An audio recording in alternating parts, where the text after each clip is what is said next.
I'm actually very glad to be here because I spent the afternoon with my dad, the whole afternoon with my dad. And when you're my age and your parents are still alive, you really just want to have something done to yourself. I mean, I love my parents, but a whole afternoon with my dad, hey, because no matter what age I am, he's still my dad. No matter what he says, I'm 13 years old to him for my whole life. Everything he tells me, what he's telling me is the law. You're going to do this. You know what he's recently been ragging on me hard with? He's a member of the Knights of Columbus over in Englishtown. And they do a lot of charitable stuff, a lot of good stuff, like you guys do. But now, this last month, their big drive is organ donation. He has been breaking my balls to sign the back of the driver's license to donate my organs when I die.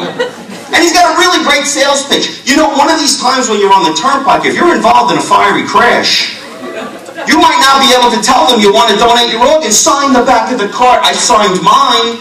I'm like, Dad, you're 82 years old. Don't organs have a shelf life?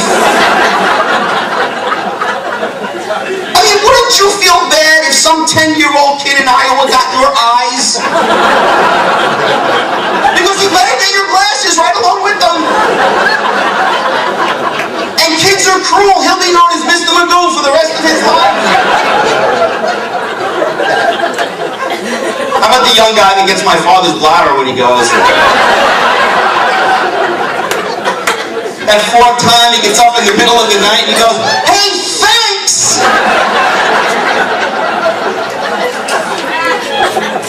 Every time I start ragging on my dad, my wife has a fit. She goes crazy. She goes, give him a break. She goes, he's been through a lot in the last, 10 years or so. And my dad really has been through a lot. He's had a lot of operations and he's come through good, but he's had some tough times. Now he's got 2 plastic knees, 1 metal hip, 1 titanium hip. They put a vinyl mesh thing here by his carotid artery to keep it from exploding on the guy behind him online at the deli counter in ShopRite.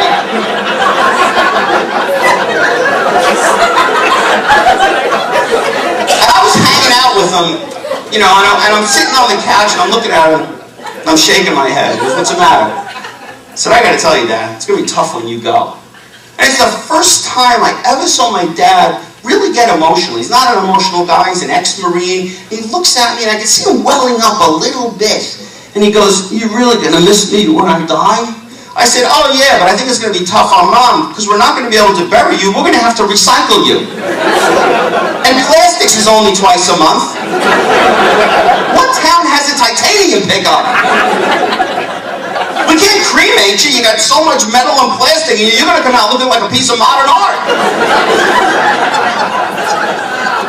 And that plastic smell, it'll be like when I was a kid burning those Green Army men with a magnifying glass in the back of the yard. Dad?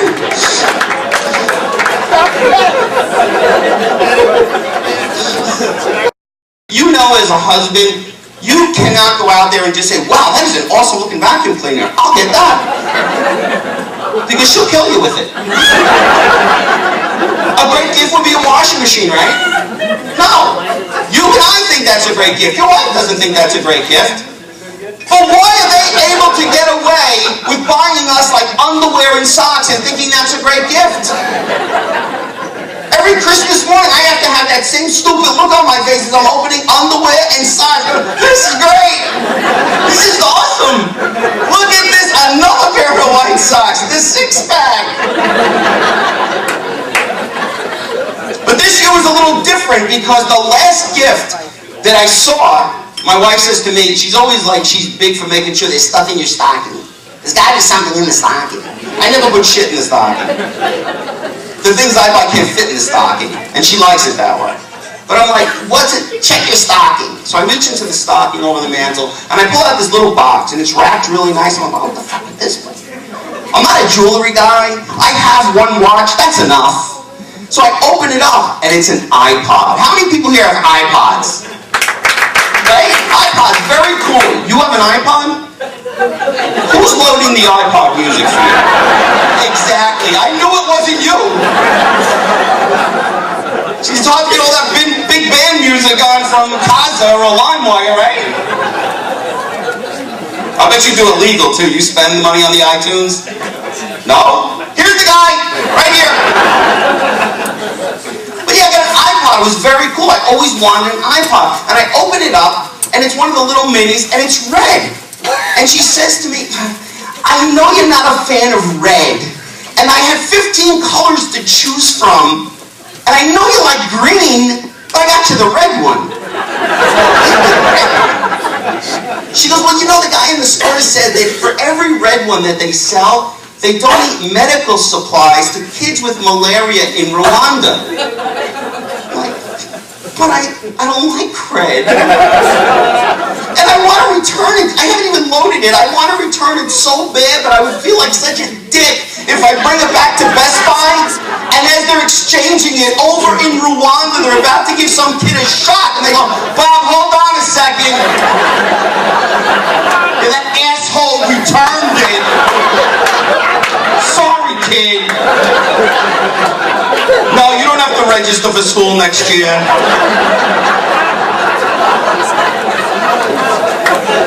And then like 2 weeks later, I'm watching Larry King Live from Rwanda. They show all these kids running around with iPods. None of them had a red one. They don't even give a shit about themselves.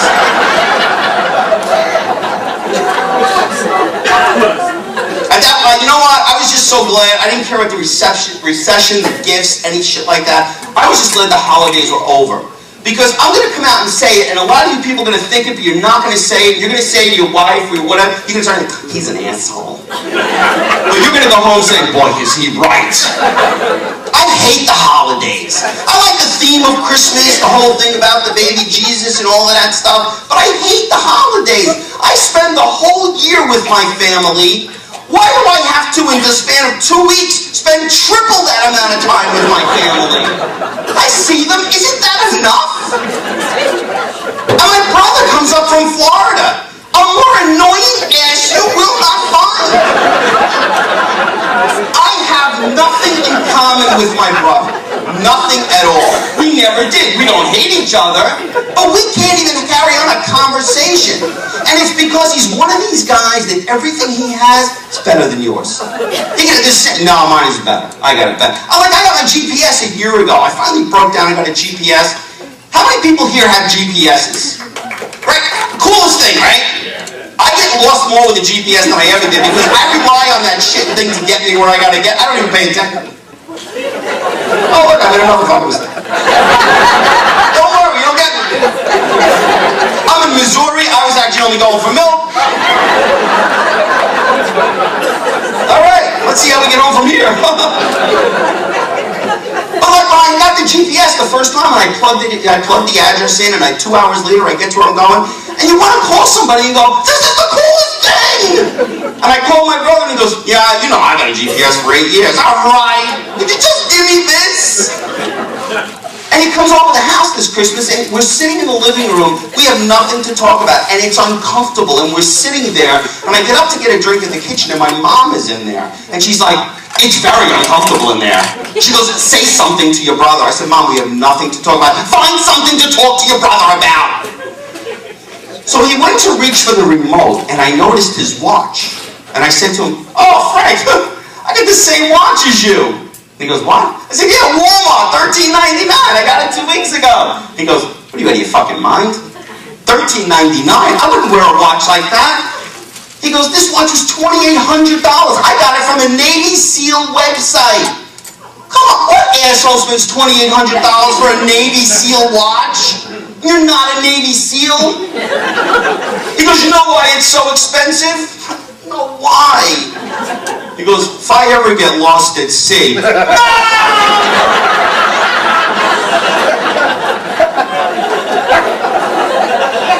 Because I ever get lost at sea. You see this pin right here? I'm like, yeah. I push it in. Sends a radio signal to a satellite. The Coast Guard could then triangulate my coordinates. They sweep that area, and they'll find me. Like that. You work from home? You never leave the house? How about this? $786 by having you buy this watch. And if you ever turn up missing, we'll triangulate between the refrigerator, the computer, and the couch. We'll sweep that area, and we'll find you. Like that.